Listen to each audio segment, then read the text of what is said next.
আপনাদের সঙ্গে আছি, কিন্তু যদি রাজনৈতিকভাবে কেউ আপনাদের ব্যবহার করতে চায় সেই ফাঁদে পা দেবেন না।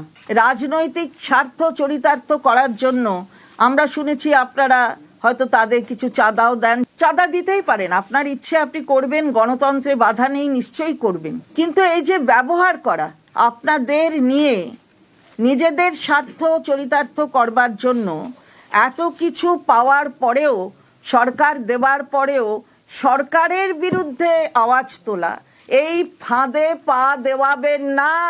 আমরা সতর্ক করতে চাই যারা এদেরকে এইভাবে আপনারা ব্যবহার করতে চান। স্বাস্থ্য ভবনের সামনে আশাকর্মীদের বিক্ষোভ, পাশেই বিজেপি অফিস যাওয়ার পথে আশাকর্মীদের সঙ্গে দেখা করেন লকেট চট্টোপাধ্যায়। লকেটকে গো ব্যাক স্লোগান।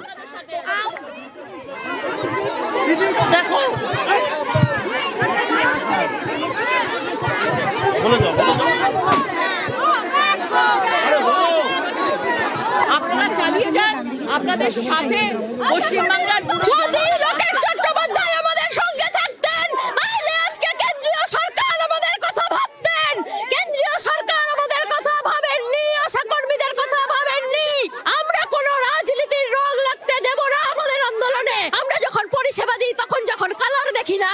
আজকে আমরা আন্দোলন করতে এসেছি, আমাদের পেটের লড়াই, ভাতের লড়াই।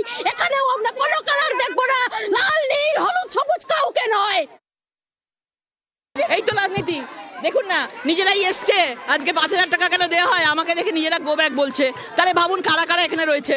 সব নাটকের জন্য সব ভেতরে যারা রয়েছে তারা ইচ্ছাকৃতভাবে এটাকে তৈরি করতে চাইছে তৃণমূলরা। কারণ আশাকর্মী বাকি যারা এসছে তারা নিজের অধিকার পাওনা পেতে এসছে, তার মধ্যে যে 3-4 জন গো ব্যাক দিচ্ছে, তাহলে বুঝে দেখুন তাদের টাকা পয়সা দরকার নেই। তাদের টাকা পয়সা দরকার নেই, সেখানে রাজনীতি আসছে। এতক্ষণ ধরে বলছে এটা বিজেপির চক্রান্ত। এবার দেখুন কে গো ব্যাক বলছে। আমার তো এখানে অফিস আছে, আমি এসছি।